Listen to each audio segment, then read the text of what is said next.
Ahoy, fellow pilots. This is a rogue transmission.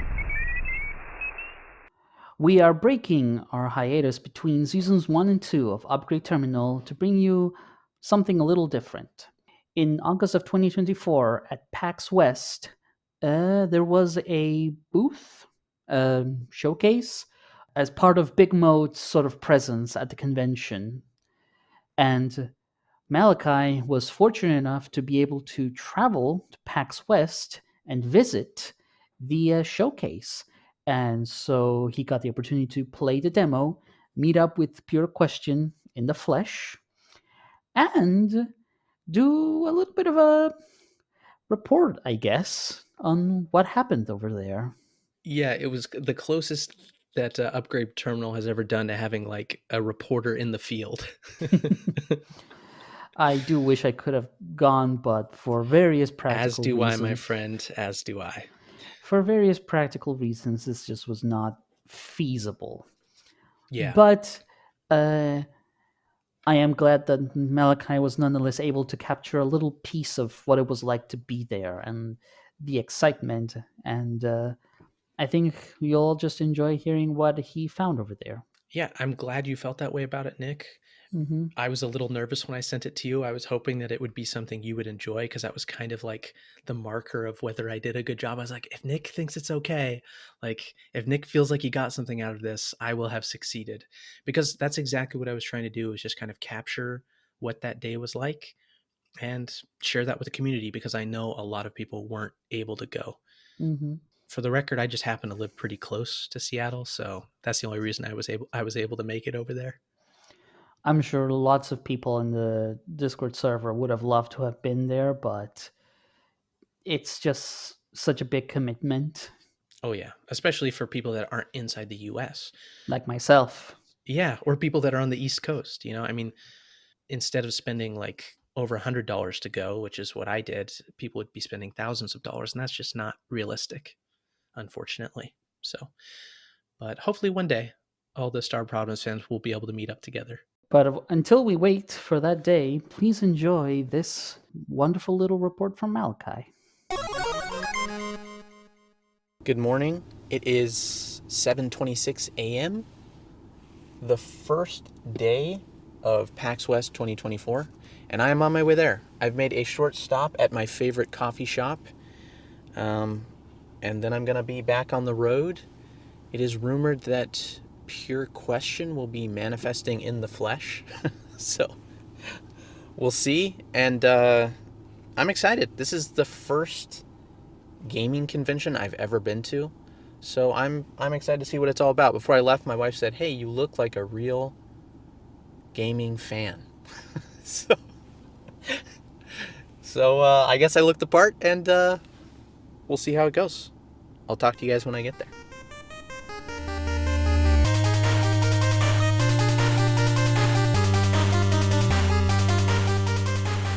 With a hot cup of coffee in my cup holder, I braved the mountain passes and made it to Seattle.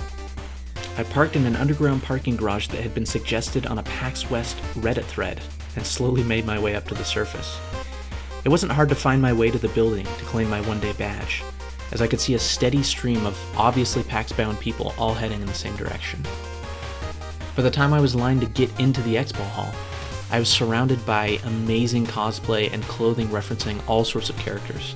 There was a full-on Waluigi, a little kid dressed as Luffy from One Piece, and there was someone wearing the Jar helmet from Elden Ring, just to name a few of my favorites. There were also several Lethal Company employees who I was happy to see were, like me, able to get some time off work to come to PAX. I was so stoked to be surrounded by so many fans of video game culture, and the joy and excitement in the line was palpable.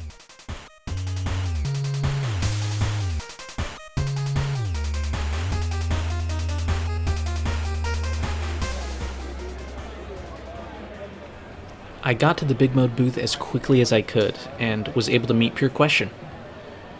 He said he was pretty sure who I was because of the now out-of-print Monolith t-shirt I was wearing. This was the first time I've met anyone IRL from the Star Providence community, and it was really neat. The moment when the digital world crosses over into the real one always feels a little surreal. I also met Donkey, and thanked him for publishing Star of Providence. "It's a really great game," he said. He also told me not to tell Billy Basso, the creator of Animal Well, that I watched the secret ending of his game on YouTube because it makes him fly into a rage. I think I was the second person to try the demo. And after I had my turn with the unique raffle demo build, more on that later, I hung around the booth, watching other people play and trying to glean as many details as I could from the demo, which was actually a beta build of the game, which is what I was hoping it was. It took me a while to work up the courage to ask people if they'd mind talking to me, but I had purchased a microphone for this trip and I wasn't about to waste the opportunity. So eventually, I found my voice. So I am here with Ethan and Braden. They both just played Star of Providence. Was it your first time? Not my first time. I did play the original game. It was called Monolith, but now it's Star of Providence. And the update's pretty good with the Switch release too. Okay, so you're an OG player. Kind of, yeah. Nice. Okay, this was Ethan. And Braden, what about you? This is my first time. It was a very fun game. A little bit of a learning curve, but once you get it down, it gets really easy. Did you feel like, do you play a lot of bullet hell games? I play a lot of Vampire Survivors, but that's pretty much the only thing. Okay, that's a good entry point for this actually. But yeah, so did you feel what was the most challenging aspect of it for you? Mostly like the teleportation and like kind of learning that kind of play style. So Cool. Well, thanks for giving it a try. Thanks for talking to me, guys. All right, yeah. Thank you. Appreciate it. Yeah. Have a good day. Have a good one. See ya. The BigMode figurines were on display at the booth, including the Star of Providence figurine, which is a smiling D-13 ship holding a box of orange juice with a little pile of juice boxes behind it. It looked rad spinning in its glass case. They weren't for sale yet, but there was some merch, including the Star of Providence ballpoint pen, which I of course purchased. I also bought a BigMode lanyard and immediately swapped it out with the free Final Fantasy XIV lanyard PAX gave me. I bought a Biggie pen. Biggie is the BigMode mascot, and I pinned him onto my hat right in between my Nolan D13 pens. All of this, combined with the Star of Providence shirt I was wearing, and a look on my face that I imagined was a mix of curiosity and desperation, made quite a few people confuse me for a booth worker. In retrospect, I should have expected this. I talked to a guy named Eduardo who tried the demo along with his two friends. He described the game as a combination of two games the Star of Providence community knows quite well. And what's your name? Eduardo. Eduardo? Yeah. Nice to meet you. I'm Malachi. Thanks for talking to me. So you just played Star of Providence for the first time. Yes. The demo. The demo. You got 3 tickets. 3 tickets. That's a good score. Oh, thank you. What'd you think? I thought it was fun. I think what he was saying earlier, it was kind of like Binding of Isaac meets Enter the Gungeon, so Yeah. pretty used to playing those kind of games. It's Alright, pretty cool. enjoyable. Awesome. Yeah. Cool. Well, thanks for trying it out. Yeah, no problem. You guys have anything? I'm just excited for when it comes out. It looks like it's a fun game. Cool. Yeah. Hey, thanks, guys. Thank you. Enjoy PAX. See ya. When I explained what I was interviewing people for, folks were a little confused. So you're a reporter? No. You do a podcast for BigMode? No. I had to explain that I just really like Star of Providence, so I made a podcast about it with my friend. It was entertaining to watch people process what I was telling them. The slow realization that I'm just some sort of weird fan that was haunting the booth. When I got hungry, I found a quiet corner, which was actually a lot easier to do at PAX than I thought it would be, and unpacked the peanut butter sandwich I had brought from home. I had no way of knowing if the audio I was recording would be listenable, as the noise level in the expo hall was very high. But I didn't want to give up. So when I finished my lunch, I headed back to the booth to keep observing the game and talking to people. Justin, we're here at the BigMode booth. You just played the Star of Providence demo. Was that your first time playing the game? Yeah, it was my first time playing the game, and I've seen like a little bit from trailers and such, but like I haven't actually like dug into the game yet. But like that I played just now was like fantastic. It was awesome. Like I'm gonna go home and pre-order it basically. Awesome. I'm super excited. I've never seen that gameplay style of like the twin stick shooter. That's obviously inspired by like the Galaga and all those types of things. Yeah. And in that kind of style, that's kind of like a original Legend of Zelda dungeon crawler roguelike. It's awesome. I'm super excited. Awesome. Hey, well, thanks for giving it a try. For sure, yeah. Thanks. I hope Justin wasn't disappointed when he realized he can't pre-order the game yet. He mentions Galaga, which is funny because the one time I've had anyone ask about the Nolan D13 pins was when some guy thought they were Galaga ships a few years ago. Justin also describes the game as original Legend of Zelda dungeon crawler roguelike, and you know, I never thought of Star of Providence having a Zelda vibe, but I don't think he's wrong. And he wasn't the only person to say this. I'm here with Adam and Mason. They just played the Star of Providence demo. Adam, what'd you think? I thought it was really good. I think one of the things I didn't realize, it's very like 2D Zelda-like.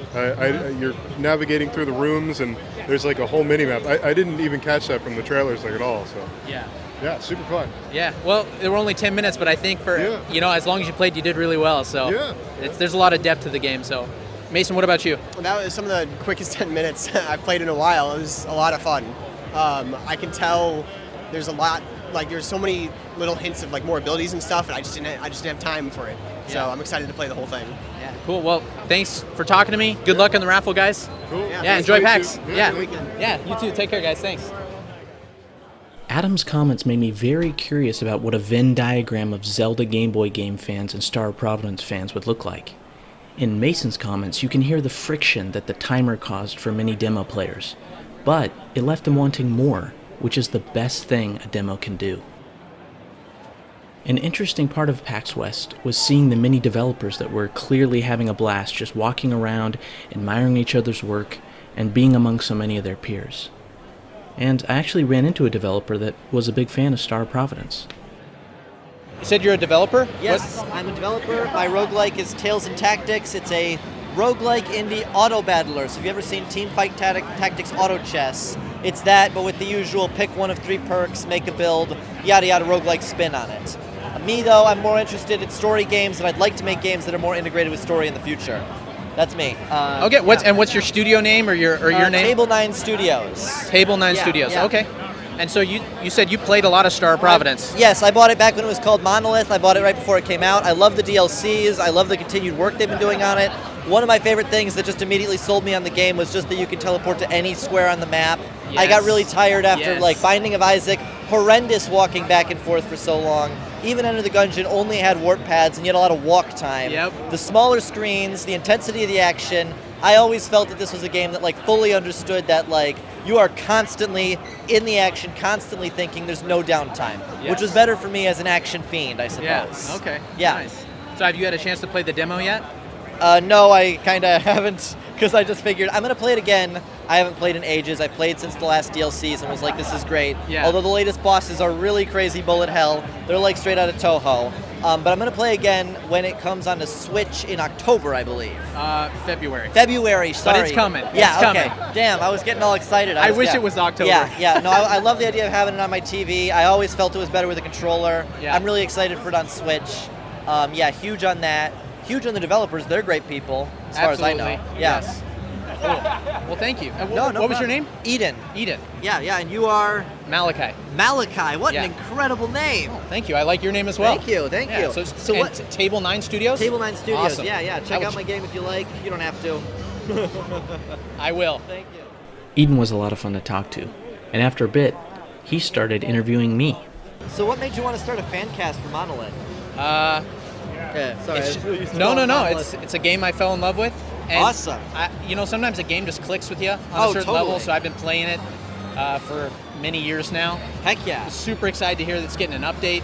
Oh yeah. And was really excited to hear that BigMode was publishing it. When did that happen? I don't remember. I don't remember, but it must have been. It was after at least the first or second DLCs for sure. It was after the it was DLC. recent. Yes. Yeah. So I mean, really amazing job on the game. yeah. So happy to see that they're published by BigMode. I would love to be published by BigMode one day. Oh my god. Well, Donkey's around here somewhere. So. I already talked to him. Good. But I don't have anything cool to pitch. I only have standard roguelikes. I want to make something that breaks games. All right. Something that's like the next Slay the Spire, but that's a long time in the distance. What are your favorite games? For listeners who didn't get a chance to play the demo, I want to do my best to describe what it was. It was 10 minutes long, with a timer in the top left that tracked your time and a ticket counter below that. You see, the demo was a very special raffle build that had players collecting tickets to be entered into a real-life raffle for a BigMode Star Province figurine. Players receive raffle tickets for beating the tutorial with more than 1 HP left, beating mini-bosses, and beating bosses. In other words, the further you got in the demo, the more tickets you would get. As the demo was a Switch build, everyone was playing with controllers and the tutorial was controller-based. I was really grateful I was able to review controls before I went into the facility, because I've only played on controller a handful of times. I found it a little disorienting at first, but the controls felt really great and responsive. After a few minutes, I felt totally at home on a controller. Before the demo begins, players are able to customize the controls and the display options like photosensitivity, hitbox, laser aiming, etc. I thought it was a thoughtful addition. Once you've confirmed you're ready to go, you're dropped right into the tutorial, which is full of lots of new stuff aimed at helping new players get a better grip on the controls. Most notable are animated outlines of Null performing different actions to help players get a grasp on the different mechanics, like bombing, dashing, and teleporting between rooms. The tutorial was still a little difficult to grasp for some people, and so the BigMode booth boys, and sometimes me, were frequently explaining certain aspects of the controls. I think the timer in the demo contributed to this because anyone paying attention to the timer was going as fast as possible and weren't able to stop and really study what each room was telling them. Surprisingly, the thing a lot of players missed in the tutorial is the fact that the right analog stick can change the direction of the player ship, so they were just moving around trying to dodge bullets while only shooting upwards. The most egregious case of this was a guy I saw that was far into floor 2 and was not using the right analog stick to aim at all. When I told him he could turn to fire in different directions, he was like, "Oh my god!" He had 1 minute left in the demo at that point. Anyway, upon defeating D13, they fly into the facility and you follow them down to start a normal floor 1 run. And friends, I'm here to tell you that the glow up is real. I wasn't able to fully process all the visual changes, but they were plentiful and awesome. Overall, the demo was a spectacular taste of what is to come, and Team D13 obviously put a lot of thought and effort into this thing.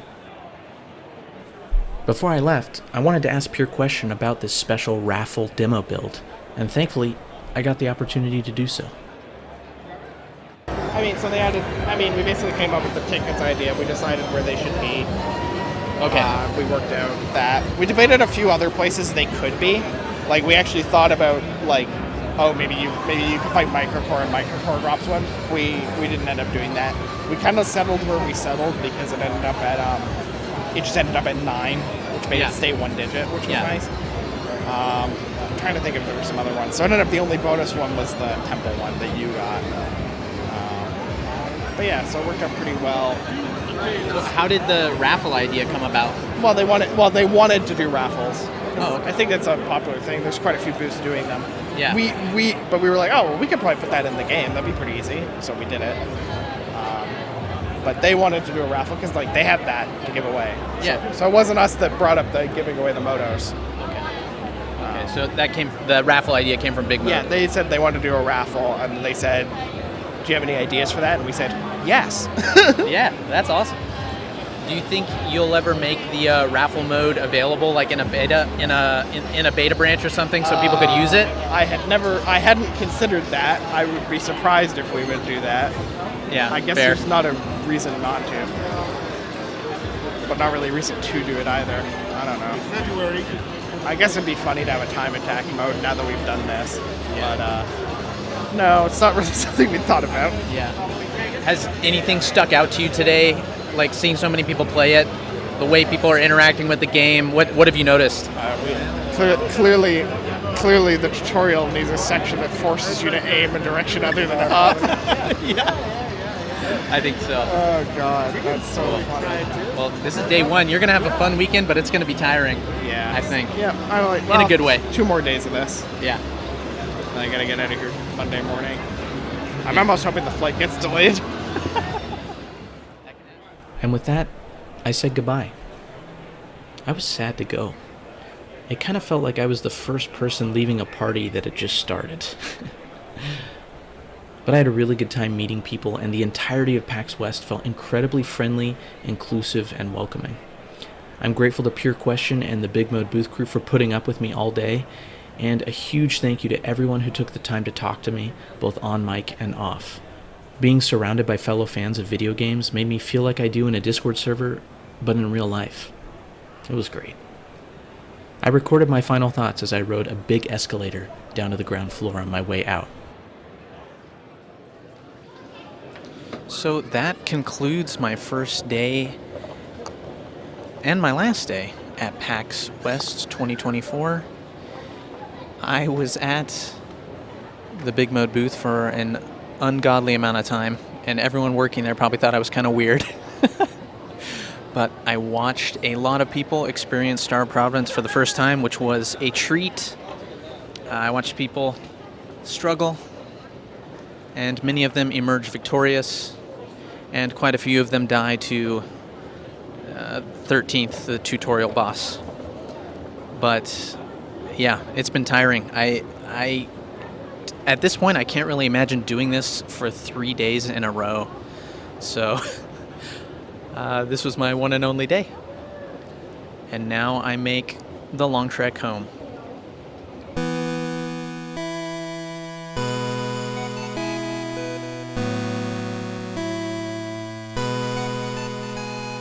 I can see why people like PAX. I can see the magic of it, and you know, I hope Star of Providence comes back, or at least Team D13 does, and I hope I can come back at some point too.